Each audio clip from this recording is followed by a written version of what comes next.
Welcome to the Taft City Council Successor Agency Joint Regular Meeting for Tuesday, January the 17th. As a courtesy to all, please turn off your cell phones or silence them, make them vibrate, do whatever is necessary so nobody gets embarrassed. Once a month, we're going to read this. Any writings or documents provided to a majority of the City Council regarding any item on this agenda are made available for public inspection in the lobby of Taft City Hall, 209 East Kern Street, Taft, California, during normal business hours, and that's according to Senate Bill 343. So we're going to begin our meeting with the Pledge of Allegiance, led by Josh Bryan, and an invocation led by Heather Mueller of the St. Andrew's Episcopal Church. If you'll join us, please. All right.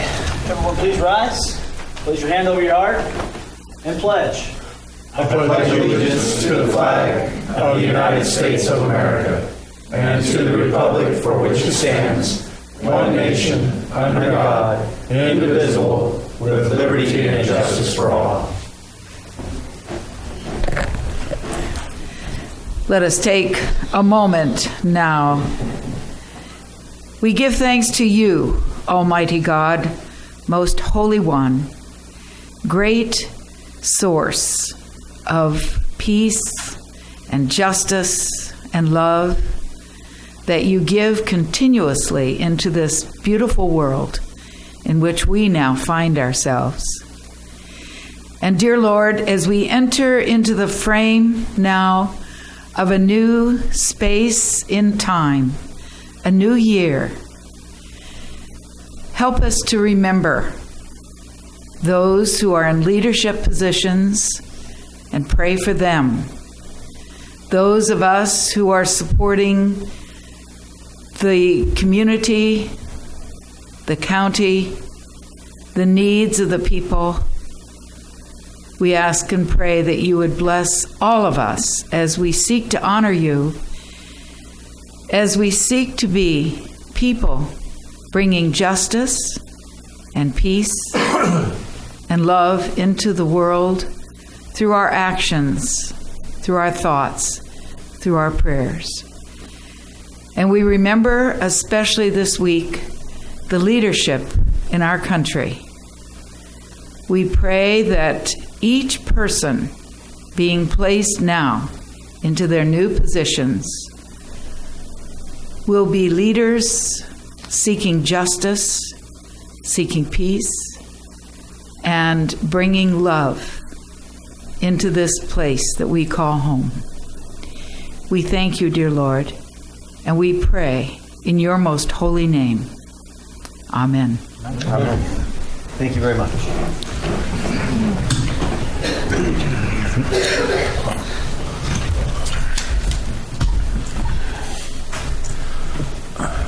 Okay, first item on this evening's agenda, a hearing on costs and placement of liens on abated property. City Manager Jones. Thank you, Mayor. The property located at 512 North Street has had nuisances abated in the amount of $1,295. The owner of record has been notified by certified mail and posting of said property in accordance with the City of Taft Municipal Code of the cost incurred during the abatement process. The owner has also been notified of the time and place of the public hearing on costs, whereby council will hear any objections or protests from the property owner or any interested parties. The cost of the abatement as submitted or modified is not paid within 5 days of the date of confirmation. The confirmed statements of expense shall constitute a lien against the property and shall cost to be made personal obligation against the property owner pursuant to Section 387.73 of the California Government Code and Taft Municipal Code Section 3-4.5-5, Section C and D. Thank you very much. As a matter of fact, it would appear in my zest to get this ball rolling, I forgot about one very important thing, and that would be roll call. We need to make sure that for the record, we all know who this is. You needn't do that over, but I beg your pardon, so that one's on me. May we have a roll call, please? Yes.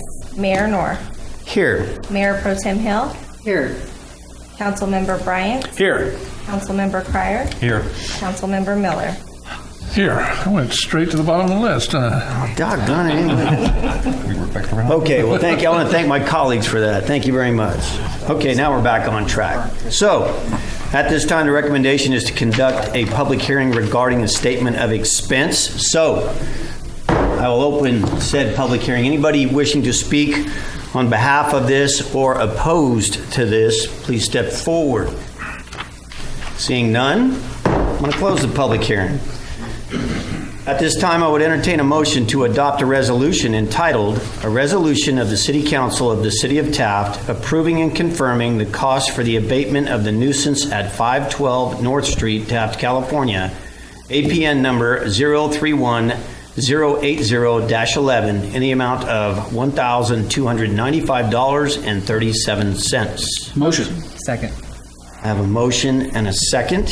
I believe you made the motion, Councilman Bryant. No further comment. Nice to get this thing abated, cleaned up.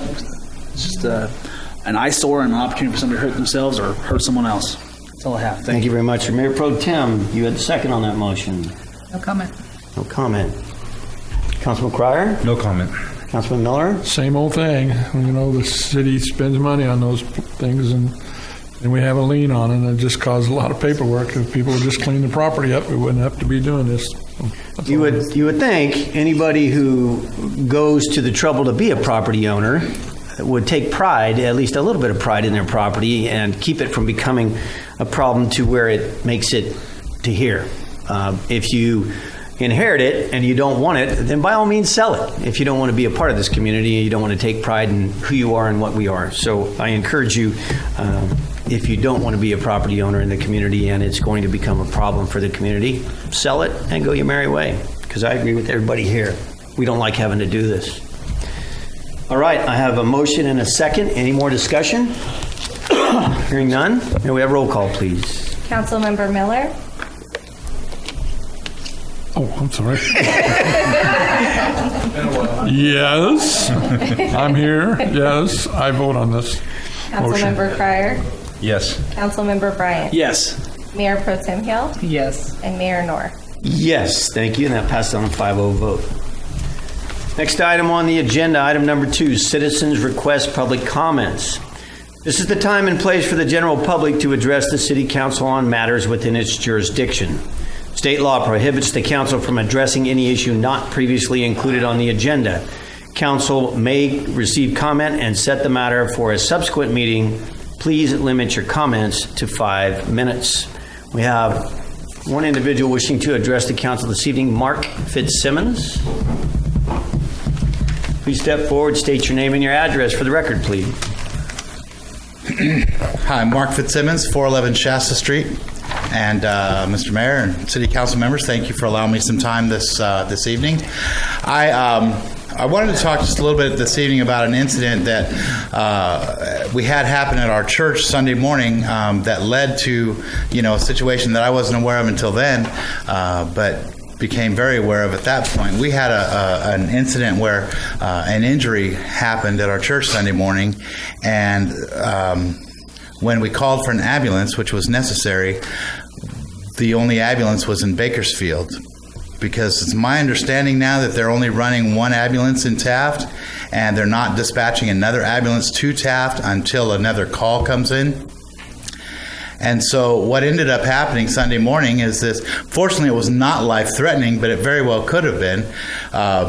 But we had to wait about an hour before an ambulance responded to our church Sunday morning on an incident. I became aware after that of another accident that happened where a pretty serious head injury occurred, and again, no ambulance in Taft or even on the way to Taft, even though 2 ambulance calls had been made and had been dispatched back to hospitals. There was still none being dispatched to Taft to cover until one could get back. I thought we used to have at least 2 ambulances, and then it's my understanding that they went to a policy where there was 1, but as soon as that one got a call, they immediately dispatched another one to Taft to cover until the first one either got back or another call came in or whatever. And now it seems like they've moved to 1 ambulance in Taft and nothing else dispatched to Taft until an active call is made. And an hour, if it had been life-threatening, the life is over, more than likely. You know, the Kern County Fire Department responded once they got there, and they took care of everything that they could take care of. They simply waited along with the rest of us, and they were wonderful, by the way. I do want to commend the gentleman that came from Kern County Fire Department. But they really, all they could do was observe the patient and make sure nothing became life-threatening. But I mentioned to them that had this been a coronary incident where compressions had to be done, this is a long time to do compressions waiting for an ambulance to come from Taft. If there was something more serious, like a brain aneurysm leading to a stroke or something, compressions wouldn't do it, and the ambulance couldn't get there soon enough in this kind of situation. I don't know that this is something that you guys have any authority or any influence over, but I thought as far as the city goes, you guys are the top of the food chain. So I figured I'd just bring it to you and see if maybe there's something that can happen to make sure we have adequate ambulance coverage here in Taft, because what the person who was injured had to and it was a serious injury, don't get me wrong, it just wasn't life-threatening. It required surgery. But she had to endure at least an hour waiting for the ambulance to respond. So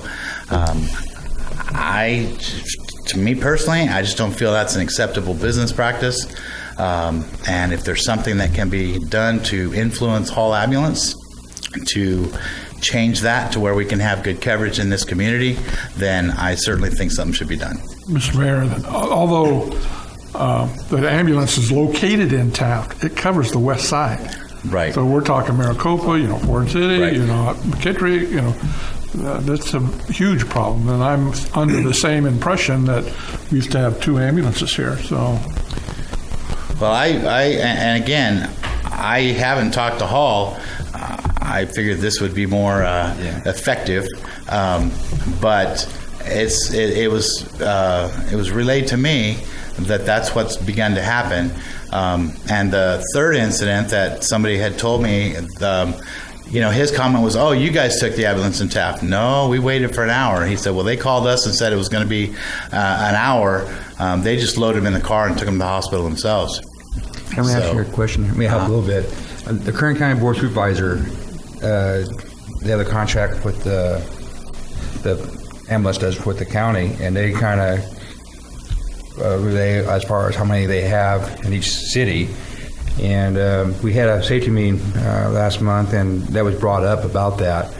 And at that time, they had their numbers, statistics, and stuff, and how they do that. Bureaucrats do, and saying, "Well, we really don't need an extra one out here, but there's things that we need to know that we can bring up with our board of supervisors and and with the Hall Ambulance, and see if we can things like that, because we're a growing city, to have an offer to have that extra ambulance." And I believe in Pine Mountain, they're paying to have an extra, or have an ambulance or extra ambulance there in Pine Mountain.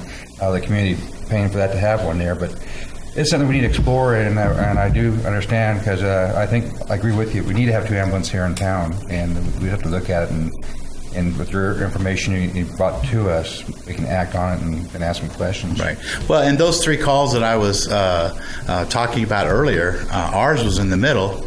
The first one had taken the ambulance. Ours was in the middle, and the other one was like 5 minutes after ours. So it's like they all 3 happened right, almost immediately in a row.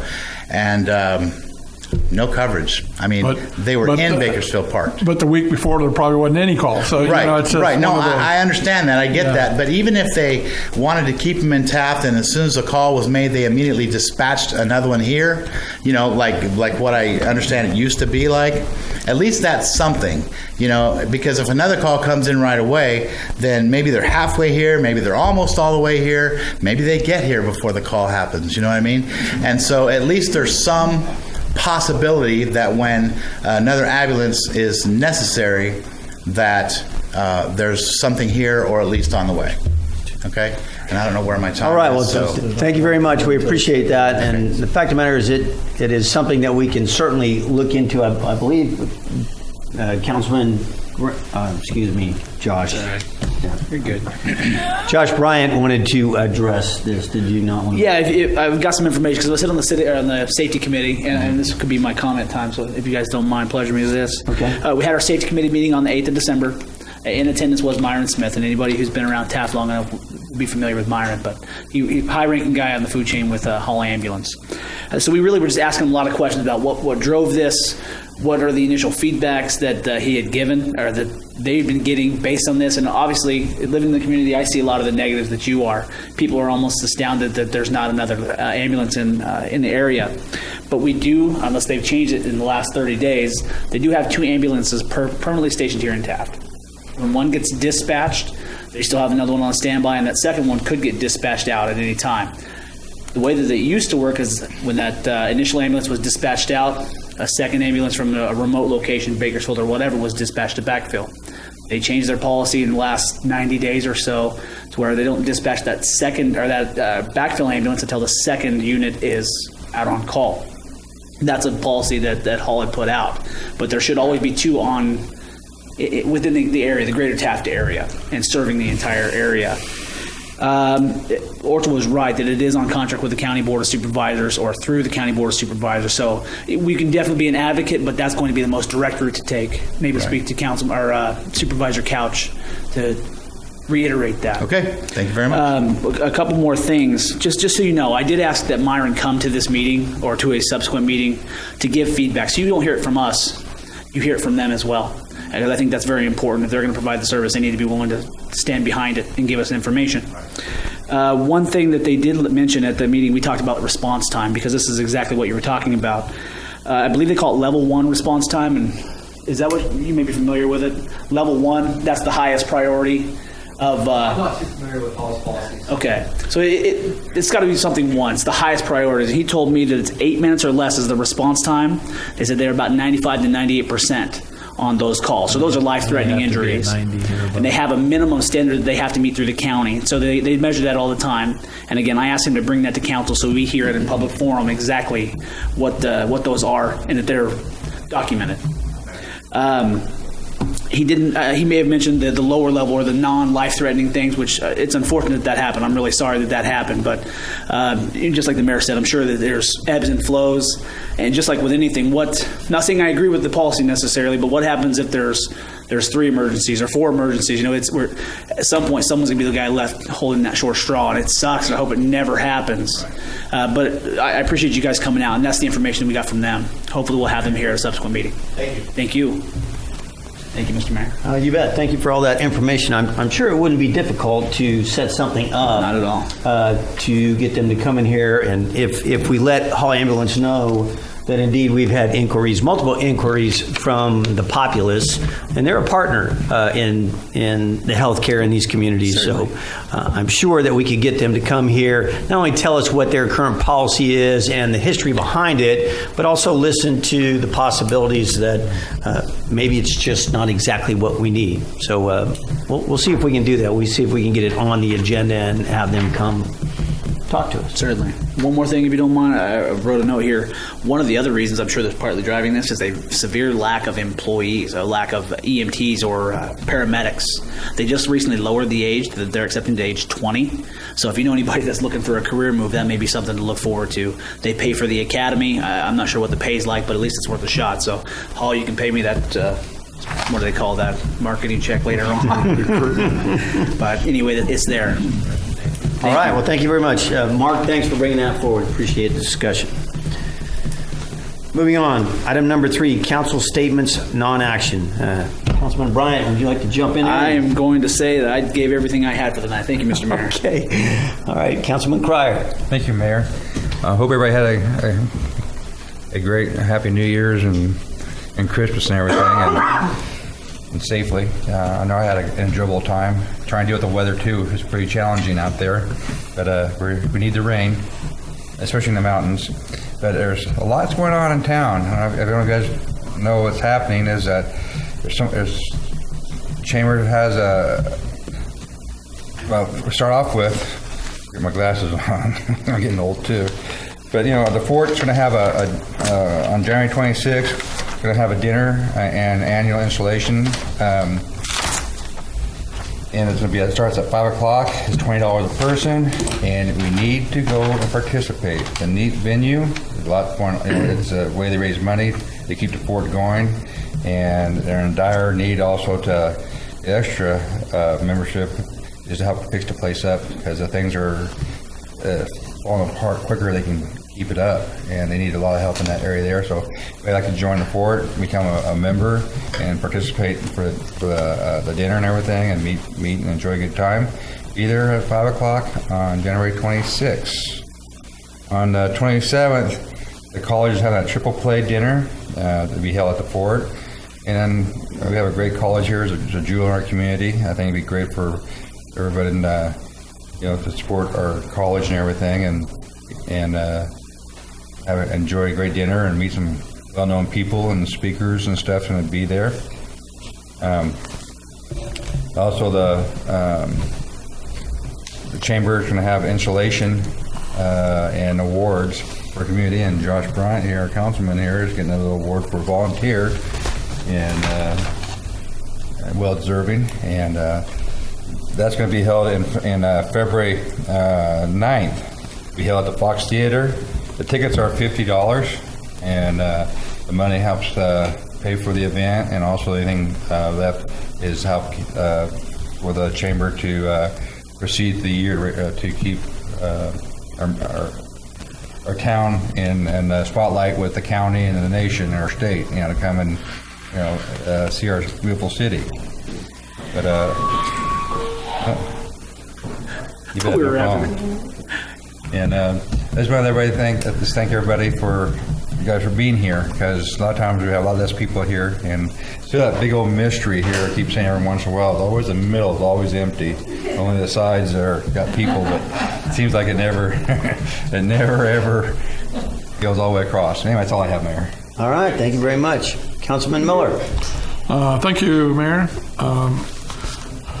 I'm on a committee with the county. I can't think of the name of it. It's got a long title, Emergency Medical Management Advisory Committee or something, and it involves Holly Ambulance, the fire department, other county agencies and stuff. And so I'm going to bring this, I'll get on this tomorrow and bring this situation up and have us find out exactly what's going on, if that has a purvey over this particular issue. I kind of wonder too what's happening in other communities. Arvin's out there by itself. McFarland and Shafter and whatnot. So what are the kind of the scenarios that are they going through? Are they going through the same kind of issues that we have? Because those stations, although we have an agreement with Hall Ambulance, but it does cover the whole west side pretty much. So what did people out in Buttonwillow do? So but it's like I mentioned that some days you got 3 or 4 calls, and then you go for 4 days or nothing. So I understand there are costs involved and stuff, but it seems like we're getting into situations. I had heard about this earlier. That there were these kind of scenarios happening that the ambulance were on call. Thank God we got still have the fire department here, and those guys are pretty good. But it's a shame, If we would have used our hospital, we would have still had it here, and then for these very reasons. And I stated early on when I moved Taft and got involved with the healthcare district is that are you going to make it in an ambulance to Bakersfield, and so once we lost the hospital, right now I don't see a way that we're going to get it back. But if the healthcare district can get the urgent care designated as a rural health clinic, ambulances can stop there. So that'll cut on some time, and all these doctors that are at the urgent care are very well qualified. They could work in emergency rooms, no problem. So the healthcare district is working on that, and we have to get that particular designation before the ambulance can stop here. So in those cases, it'll save some time at least, and at least they can get triaged here. So ongoing problem. My wife happens to be on the healthcare district board, and I just got to tell you that they're working day and night trying to figure out these kind of issues. But they don't have any purvey over the hall ambulance and what those issues are, because that's not in their realm. So we'll see what we can do, and hopefully a city manager can bring us back some information on that as it goes. Otherwise, I'm with Councilman Cryer. I hope everybody had a great holiday and Happy New Year, and look forward to a great 2017. Thank you, Mr. Mayor. Thank you very much, sir. Yes, go. Where's the helicopter? Where did you dispatch that out? I wouldn't know that. I wouldn't know at what point in time they dispatched the helicopter. It would probably have to be, they make that call. I know that it's pretty fast and it's quite expensive because I've paid for it. It's great when you need it. But Yeah. One last thing, I apologize for that. One of the other things that they did mention, and this comes straight from Myron, is the mayor Mr. Miller touched on it about other communities, how they're affected in that way. One of the things he specifically mentioned is that they do pull from Bakersfield to service Taft when needed. They do pull from surrounding communities in the west side of Kern County or even the northern end of the county to come to Taft if needed. One thing they specifically don't do was pull from Taft to go other places. So at no time should we have less than 2 serving the greater west side. So. all right. Thank you for that clarification. We'll look forward to Councilman Miller looking into that, and so we can bring more information forward to the community. That'll be a great benefit. Thank you. Okay, Mayor Pro Tem Hill. I have nothing. I will acquiesce to you, as I know you have several things. Well, indeed. Oh, all right. Thank you very much. Okay, I want to start by doing something a little bit different. We had an issue come before the City Council, and this is going to be a good thing taking place in our community. They were looking for some recognition. However, just to let everybody out there know that there are certain rules and regulations and timeframes that the government has to abide by, and some things require a little pre-planning. This unfortunately didn't get here in time, but in the interest of good faith, what I'm going to do is I'm going to talk about the fact that this is going to be happening in the city of Taft, and I think it's a good community thing coming out of Taft Union High School District. So I'm going to go ahead and let you all know what's going on. I personally think it'll be beneficial.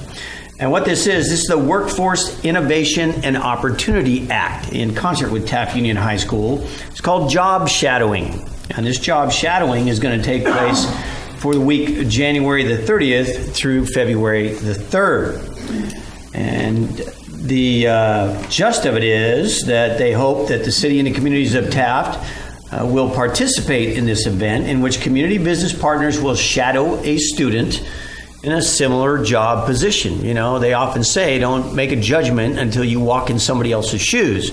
Well, high school is one thing, the real world is entirely different. So it's an opportunity for somebody to take a look at it a little bit closer once they jump out of school and into the real world. Job shadowing gives us an opportunity to promote a greater understanding of how we can assist others and how the world does indeed work. Provide valuable insight into resources that can be shared if necessary. It's an opportunity to learn and share experiences and ideas so that we can become better partners in the future. And the goal of job shadowing is to introduce the students to the world of work in an effort to guarantee each student's lifelong learning experiences. So, once again, I remember telling my kids when they were in high school and they were talking about having to write papers or assignments or take tests, and I would tell them, today is the easiest day of the rest of your life.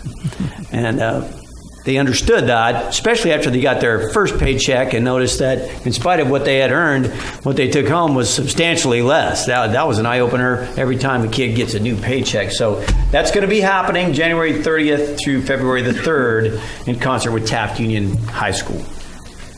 Okay, let's see. Oh, I brought the wrong paper.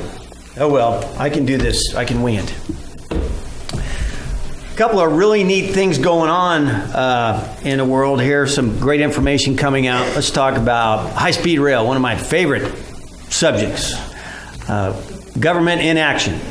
And actually, that you can take that two ways. Government in action or government inaction. I like it. And that's high-speed rail. I like it. A federal watchdog agency that is a proponent of high-speed rail just came out with a report, and the report was supposed to be kept quiet. It wasn't to be published all over the place, but it ended up out there. And in that report, this was a proponent of high-speed rail, mind you, federal agency. They served notice to the high-speed rail in the state of California that they're doing a terrible job. It would appear that the first small section of high-speed rail, 118 miles of the easiest to build portion of high-speed rail, which is why they're building it first, looks like they're going to miss the budget by at least 50%. Now, I am not surprised by that one bit. In point of fact, I don't think they'll make that. Also, High-Speed Rail Authority anticipated completing that segment this year, 2017. According to the Federal Watchdog Agency, they don't see it being completed until 2024. So much for delivery on time and under budget, okay? That is just the first of many, many admissions I truly believe and I forecast that this debacle is going to face. And what's interesting, too, is elsewhere in the paper, you'll see that the governor had a problem with Prop 51. Prop 51 was passed, and it's a school bond issue. And the governor, in point of fact, feels that there needs to be more oversight as to how that money is spent. So he is going to hold up the issuance of the bonds. Now, educators are quite upset about it because they think he's holding up the issuance of the bonds for schools because he wants to issue bonds for high-speed rail first. But he says that's not the case. He just wants more oversight. He wants transparency in government. By the same token, this is the same governor who once a bipartisan committee said that, hey, we need to have the auditors take a look at high-speed rail. It hasn't been audited in 3 years. And the governor would have no part of it. He said, no, that's not necessary. So he's not going to issue school bonds because he insists on more oversight and transparency. But by the same token, don't you dare look into the efficiencies, the inefficiencies, I should say, and the costs of high-speed rail, my pet project. So here we go with government. I also understand that there's a couple of different legislators, Democratic legislators, that are proposing legislation to require educators in our school system, probably high school, to teach kids how to recognize fake news. That's a new phrase, fake news. Fake news was coined by the Democrats who lost big time in the last election. So now the Democrats, what they want is an education system so that kids in school understand that there's fake news out there. And they have to be able to tell the difference between fake news. Quite frankly, I don't agree with Democrats very often. But I do agree with them this time. Now, if they're looking for curriculum, if they want to put together a book for their fake news, there's a lot of it out there that they can use for examples. As a matter of fact, all the garbage that comes out of Sacramento regarding any of the propositions that made the last ballot initiative, I'd have to say, would be great examples of fake news. Any of the information that has come out about CalPERS and its fundability and its business plan at all over the course of the last 15 years, I would think would qualify for fake news. Another great example, all the crap that has come out about the need for high-speed rail. Another great bunch of information that they could use for examples of fake news. So it'll be interesting to see how they put together that particular book, but heaven knows there's plenty of material out there for them to use. I got to believe. So I'm gonna stop with that rant. This is our first city council meeting of the year, but so much material just poured in there. I just couldn't believe it. So I do look forward to the upcoming inauguration of our new president. That's going to happen the end of this week. And for all of those of you who voted for somebody other than the person who won the last 2 presidential elections, all of those of you who did not go out in the streets and riot, who did not burn police vehicles and smash windows, who did not require pizza and Play-Doh to work your way through the frustration, who recognize the fact that it's a democratic process and you're not always going to win and you're not going to lose. All of those of you who during the past 2 elections, not this one, but 2 before that, who acted like grown-ups and went on about your business and did your jobs and look forward to the next election. I applaud you for your grown-up behavior. Now, all of those who lost in this election, who act like spoiled children and have these infantile rants and demonstrations, you disgust me. And I hope someday you grow up and understand just what a horrible example you set for the sixth graders in this country. Shame on you. So, that's all I have. All right, moving forward, department reports. Looks like our planning director, Mark Staple, is going to come up here. And has the clerk handed out the about 12-page document?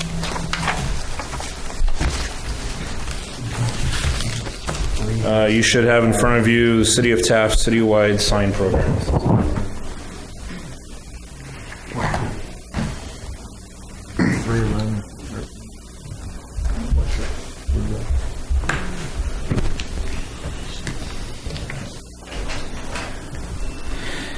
All right, Mark Staples, Planning Director for the city. As you recall, we've been working on an updated city logo, not a updated city seal. This is separate from the seal that's behind the dais here. We've been working on it since last year. We have a economic development ad hoc committee that's reviewing the logo and also an application of the logo on various city signage. So I will begin with, it's actually somewhat of an updated logo from the one at the competition that we had last spring and summer. It's mostly like what you see here, but there were some little details that we actually found out when we attempted to stitch it onto some city shirts. What we have here is this oval shape has pretty much been the same the whole time, and this ribbon with the blue, which is a pretty common color from past city logos. The city seal has the blue. Taft Union High has the blue. It's a constant color through city emblems, if you will. And with the silhouette of the oil derrick in the background, with this, the wall here is kind of muddying out the sunset colors here, but you should see that pretty well on the printout that you have. And then we have some other variations that you'll see that could be applied in signs that will be in our downtown area, where it says historic downtown in this lower portion, and then a welcome sign as well. And then we also tested out some grayscale and black and white versions for reproduction purposes. The first application of a sign that the committee reviewed and okayed, we're not here for an approval, this is just kind of an overview this evening, is for the two billboards we have off of Highway 33. We have the one near the intersection with Wood Street and Petroleum Club Road, and then the one out in front of the West Side Recreation District. What we have here is, I tried to mess with the colors of our projector here, but it's kind of a golden sunset kind of background color, and we have somewhat of a silhouette or abstract version of some city structures. So you have from left to right, Pioneer Mercantile, the building where the Need Center is at, the Fox Theater, and the one, it's kind of tough to see because it's flat, but these two rectangular spots here are the marquee, and this floret shape up here is the Fox Theater logo. And then you have Taft Union High School, and then a portion of the fort. This will also be applied as well on the two monuments that are further south on Highway 33, about a mile outside of the main part of town, and then off of 119 at the split with Harrison Do we have a Street. timetable on that, Mark? Are we proceeding, or are we waiting for budget? Or what? That's a comment I will mention later, and let the city manager expand on that. Okay. So this one echoes what's on the billboards. You have the same 5 buildings I mentioned before, but a full elevation, if you will, of the fort. It's not exact, but it does feature that main gate and then the 2 towers on the corners. And then one extra feature we added in that was a request of a committee member was to incorporate this building on the far left, which is the prospective student center that's going to be built at the at Taft College. So you have the historic buildings and a little bit of the new. This one here is one of a couple signs that are not absolutely set in stone, mostly because this may and most likely will be a chamber project. This is a Taft version of those interstate freeway signs that tell you where the gas, food, and lodging is. It's similar, but we're not using the Caltrans colors, so it's not confused with that. The city of Taft could be replaced with a chamber logo across the top. Also, Kathy Orrin is sitting, but more as a resident, but her chamber side does come through in her comments. She is looking at maybe something bigger and grander, but this is also a smaller scale. About, as you can see, the scaled with the human there, you got about 10, 12 feet in height. It's probably still at that eyesight of a standard vehicle or car as you're speeding by 55 miles per hour on 119.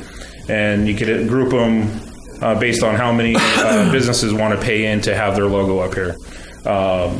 So that's what the purpose of this sign is here.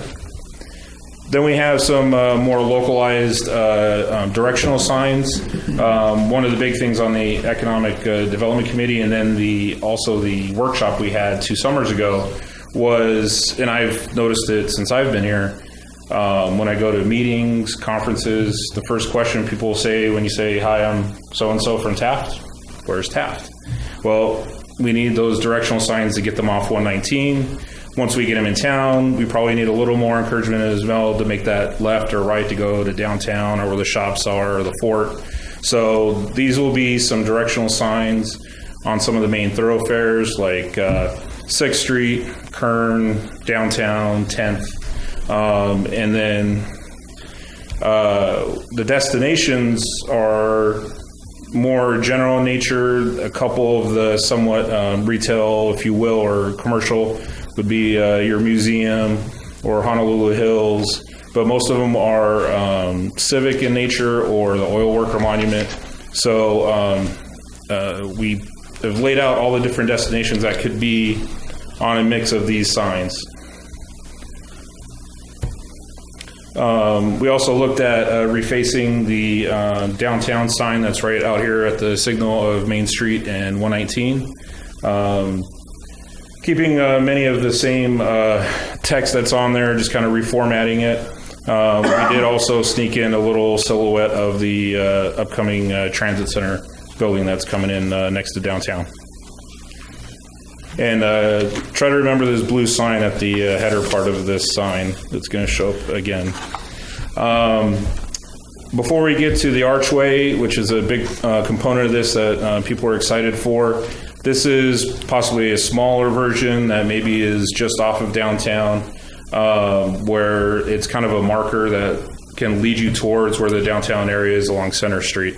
So it's just more of a taller, I don't want to call it pilaster, but you have that kind of a perched up derrick at the top. The feature at the top is the drill bit, right?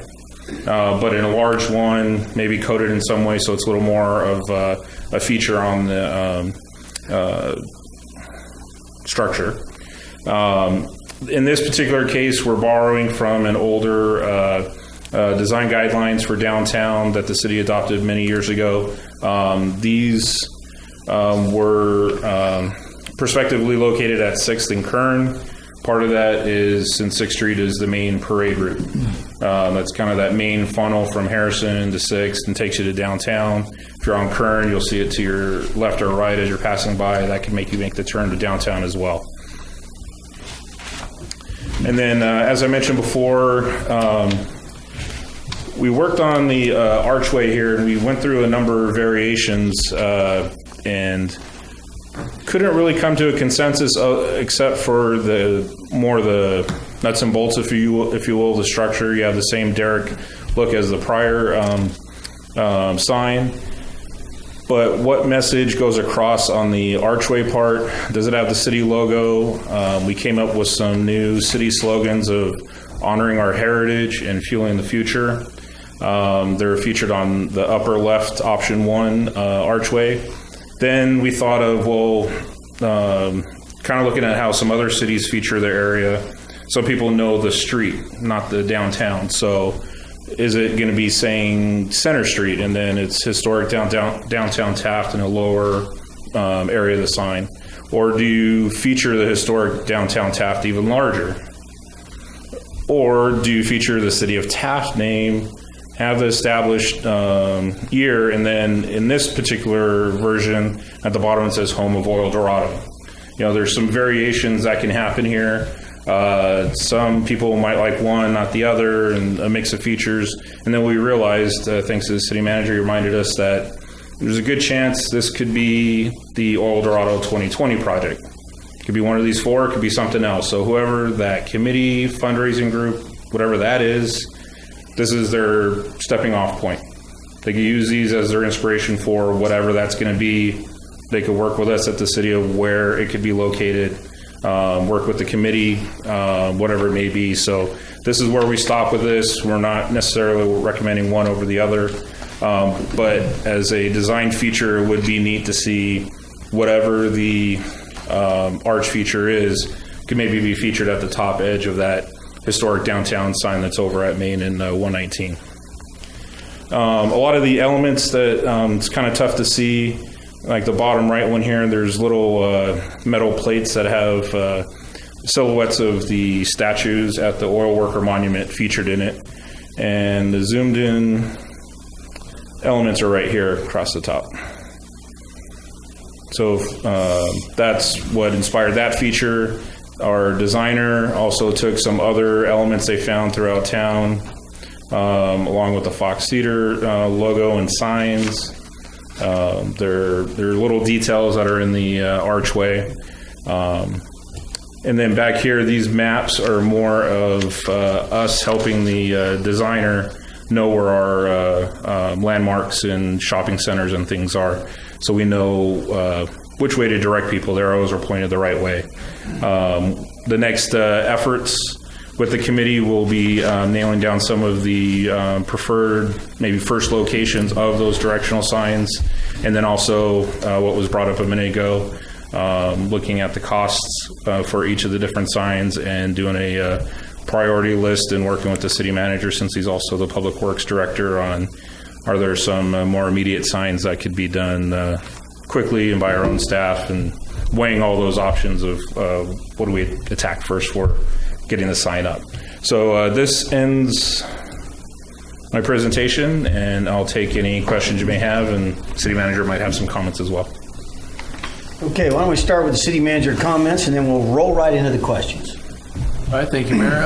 I just wanted to add, Mark did a good job explaining where we're at now, but what we're planning on doing is putting kind of a timeline together over probably 3 to 5 years of trying to get this stuff done, try to put together a priority and try to put together a budget. And that budget will be brought to the Finance Committee, obviously, for consideration of how much money can the city afford to fund the progress of this.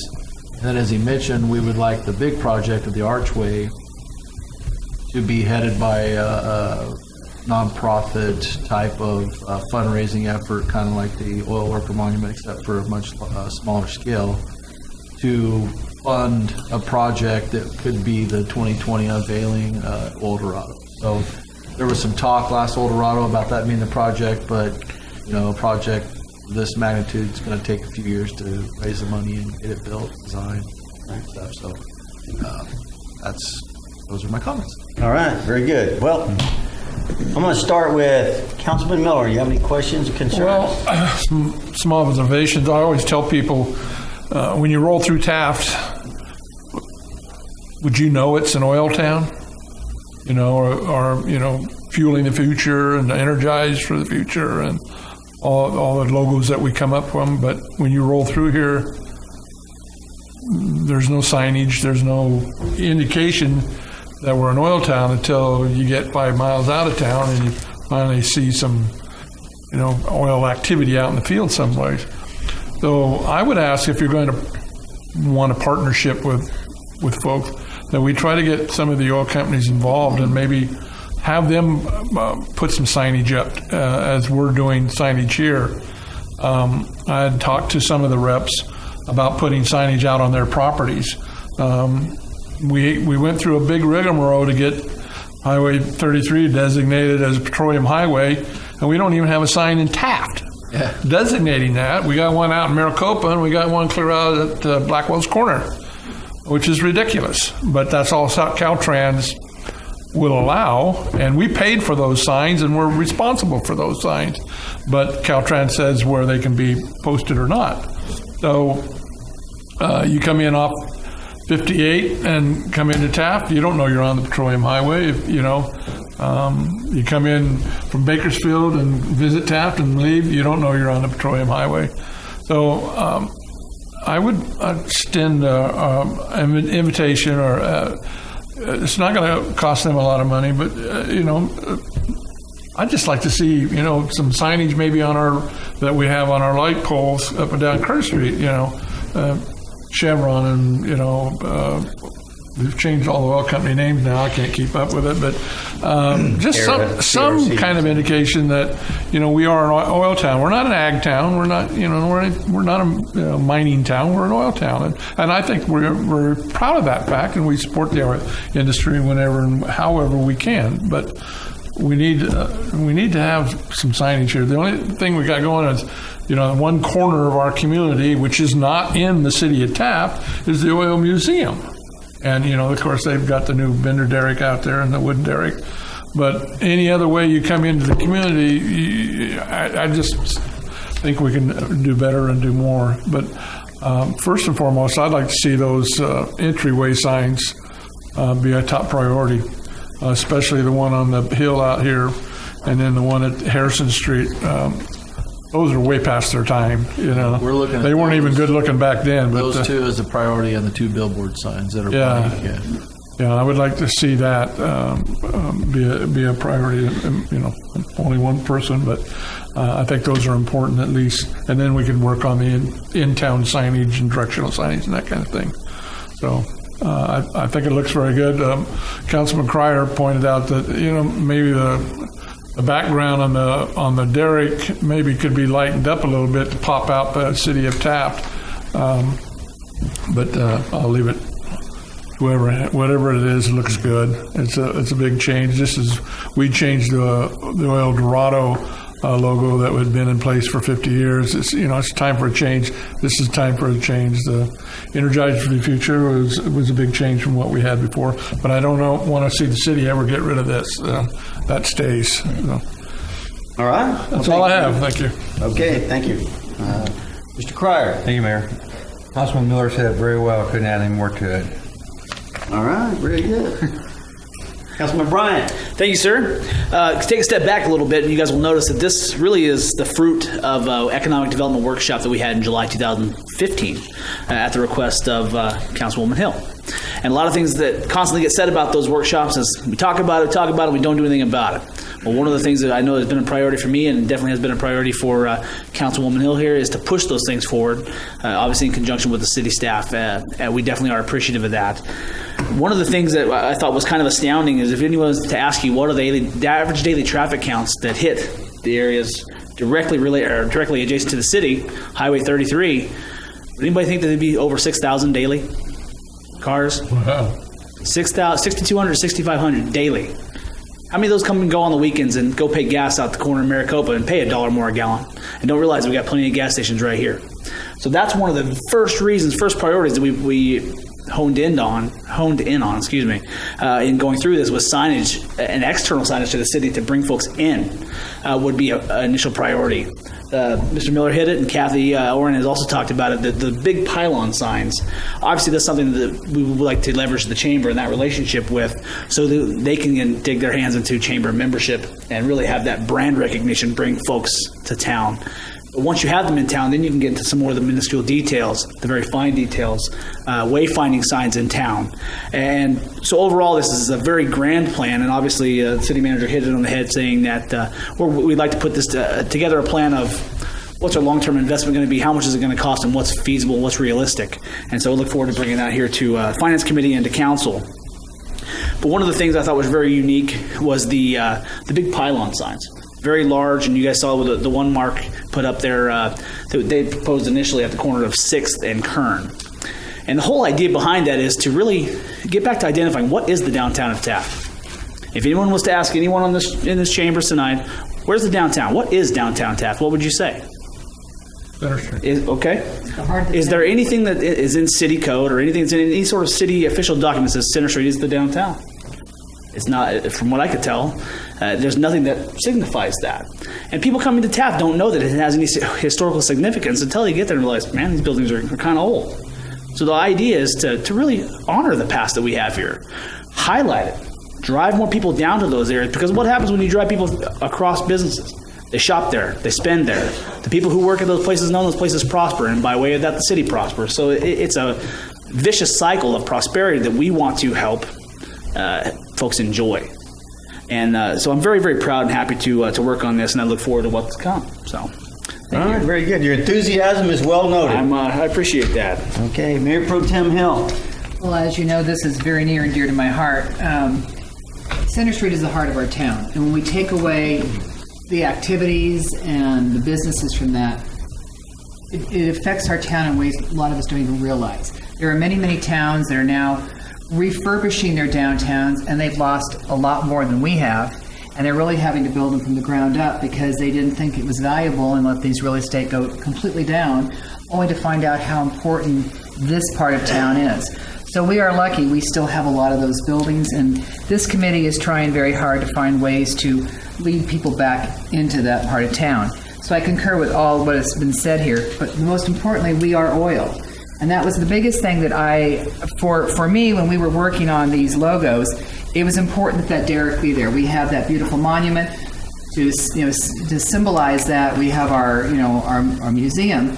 But the most important thing is we are oil. This is what our town is about. This is what our town was founded about.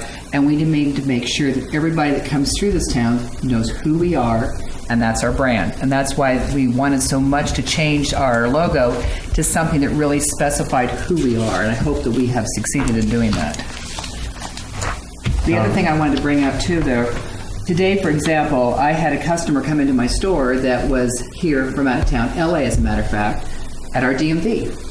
Our DMV brings in enormous amount of people from out of this town because they don't want to have to wait for 6 months for an appointment. They can get in within the same week. We get them to the DMV, we got to get them down the street, we got to get them over here and over there to our restaurants, and we have, like it has been said, we have 6,500 cars driving daily down the 119. We need to arrow them in to our gas stations, our restaurants, our stores, so we can get the sales tax dollars and so our town can prosper. So we have the people out there. We just now have to get the means to get them in here. So hopefully we will achieve that with some of these signs. Thank you. All right, very good. One more thing. I want to make sure perfectly clear. This committee and my focus is not the downtown of Taft Economic Development Committee. It's the entire town. The downtown is certainly important. I'll have no qualms about telling you about that. But this is hopefully designed to bring prosperity to the entire city and the surrounding areas, period. Thank you. All right, thanks for that Mayor, clarification. Can I have one more? Yes, sir, you may. Thank you. The city of Taft does not print money. Mm-hmm. So all this is well and done, but it's going to take a financial commitment. And that's the issue more than anything that rises to the top is how, what is the sign, just like that one that's shown there, what does that cost? What is it, all these other signage. So it's something we as a council have to face, and, we're in economic times, and we're doing better financially, but there's a lot of other issues that have priority too. So Absolutely. It's just finding the money. So, thank you. Certainly. All right, finding the money, that's always a difficult part of things. It's another thing I didn't talk about earlier, but the governor was talking about finding the money. I don't know if you've seen a couple of his budget proposals. One of the things that they're talking about is we need money to fix the roads. Now, how many times have we funded fixing the roads with different funding mechanisms? This time, he wants to increase the state gasoline and diesel tax by 42% above what it is right now. And he realizes finally that CalPERS is in the hole.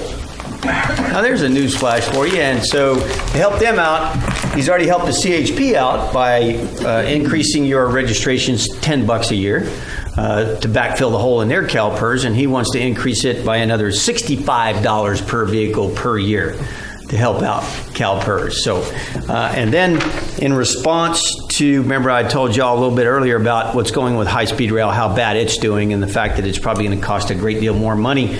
And a couple of proponents at the Rail Authority said, quote, the state of California's financial well-being and economy is so large it can surely suck up whatever extra money the high-speed rail costs, either through higher sales taxes or a long-term commitment from the general fund. Okay, that's another way of saying more taxes. So money, money, money.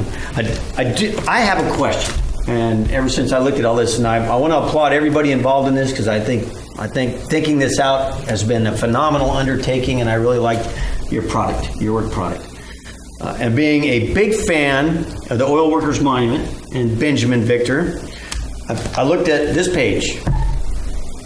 There are 5 silhouettes of the Oil Workers Monument.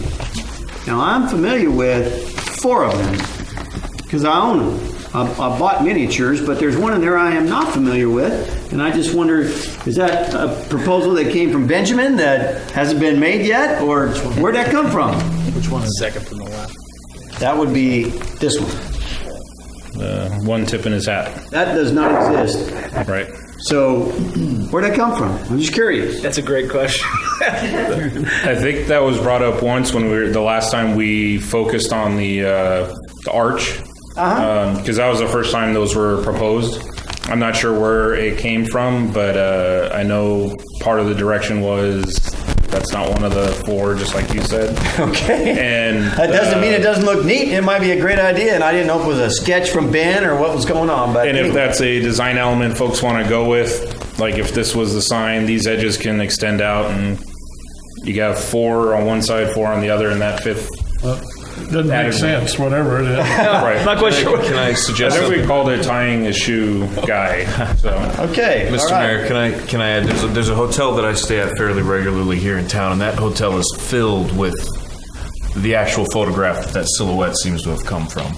So it seems to be a picture that was taken somewhere here around Taft, and somehow or another worked itself into this proposal. I would like to know where that is. And it does. It looks like an old worker taking his hard hat off, getting ready to wipe the sweat off his brow, and having worked in the oil fields for a lot of years here on the west side. Or he's mad as hell. He's kicking something. Yeah, well, maybe that too, yeah. But anyway, I just had to bring that up. I had to ask where that came from. And maybe I'll call Ben and say, Ben, we got an opening for another statue. And Ben will say, fine, write a check and call me in the morning. So, okay, great. That was the question I had. But beyond that, everything that has been said here is true. And once again, a great work product, and we need it. We need to brand who we are and what we are and help bring people in. After all, that's why we built the hotel downtown.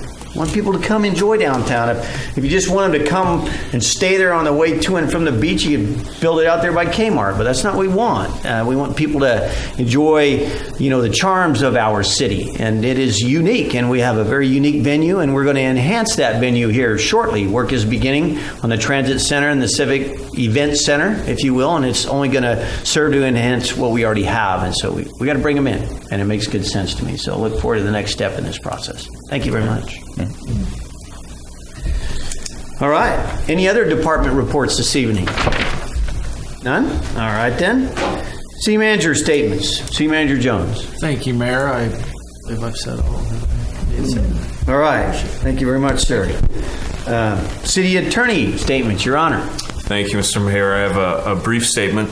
This is really more of a public service announcement. The city staff has brought to my attention that the city of Taft and many other cities around the state of California are appearing on a website. that leaves the impression that it is perhaps the City of Taft website, or that the City of Taft is somehow involved with this third party that runs the website. And what the website does is agrees to, if you owe the City of Taft a fee, it will accept the fee on your behalf and then forward that fee to the City of Taft for a fee itself. Or at least, and we make no representation as to whether or not they are legitimate or not legitimate. We don't know. We don't have anything to do with them, except that we've had some comment with them, some contact with them, attempting to get them to remove the City of Taft, or at least clarify that they are not in any way representing the City of Taft. Official logo. Fake news. Fake news. Yeah, that's there's one of that Fake fake news. website. Gee, what a concept. So I would just like to, until we can get that sorted out, the response that we got from them was not satisfactory. So we're continuing to pursue that. This just came to our attention very recently. I want the citizens of Taft to understand that there is no means by which you can pay any fee or citation owed to the City of Taft online. You may do it by mailing it in to City Hall, by walking it into City Hall, or by calling up City Hall. Those are the only three ways. If you go online to pay a fee or a citation or anything like that, and you believe you're paying it to the City of Taft, you are not, because the City of Taft just doesn't have that ability. And we'll update you if necessary. We're going to continue to try to work this out. All right, thank you very much. Just another one of those scams. I mean, the internet is plumb full of them. Every day, there's somebody willing to take your money, and they don't deserve it. So buyer beware. All right. Future agenda requests. Do we have any future agenda requests? Should we put the ambulance, having Myron come from Hall Ambulance Service on the agenda so we can guarantee they're there, so we can talk about it and see if we can't get them? I think that sounds like a good idea. Do we have a concurrence there? You're Absolutely. shaking your head there. Yes, sir. Councilman Bryant. So I believe that we have a request and a concurrence.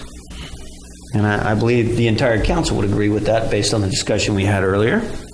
Any others? None? All right. Thank you very much. All right. Next up, consent calendar items 8 through 12. All items listed on the consent calendar shall be considered routine and will be enacted by one roll call vote. There will be no separate discussion of these items unless a member of the City Council requests specific items to be removed from the consent calendar for separate action. Any item removed from the consent calendar will be considered after the regular business items. Are there any items on the consent calendar that any member of the public would like to comment on? Seeing none? All right, we have, first up, item number 8, the minutes of December the 20th, 2016 regular meeting. Item number 9, payment of bills, a whole bunch of them. Item number 10, the treasurer's report. Item number 11, update of city policies regarding standing committees, which we discussed at length at the last city council meeting. Item number 12, recognized obligation payment schedule, or ROPS 1718 for July 2017 through June 2018. And I'll read the recommendation on that, which is a motion to adopt a resolution entitled Resolution of the Oversight Board to the Successor Agency to the Dissolved Redevelopment Agency of the City of Taft, approving and adopting a recognized obligation payment schedule, ROPS 1718, for the period of July the 1st, 2017 through June 30th, 2018, pursuant to the provisions set forth in Health and Safety Code, Section 341771, and then to direct staff to present the ROP 1718 to the Oversight Board for approval. Are there any of these items on the consent calendar that any council member wishes to remove? None here. Seeing none, at this time, I would entertain a motion to approve consent calendar items 8 through 12. Motion. Second. I have a motion and a second. May we have a roll call, please? Councilmember Miller, Yes. Councilmember Cryer, Yes. Councilmember Bryant, Yes. Mayor Pro Tem Hill, Yes. and Mayor North. Yes, thank you. That's approved on a 5-0 vote. Next item on the agenda, we did have a closed session item on the agenda. However, as we have nothing to consider, we will not be having that closed session. Therefore, I would request a motion to close this meeting. Adjourn. Oh, adjourning. Yeah, adjourn this meeting. That was the word that escaped me. Big word. Motion for adjournment. Big word. Yeah. Motion I and have a motion and a second. All in favor? Aye. All opposed? We're adjourned.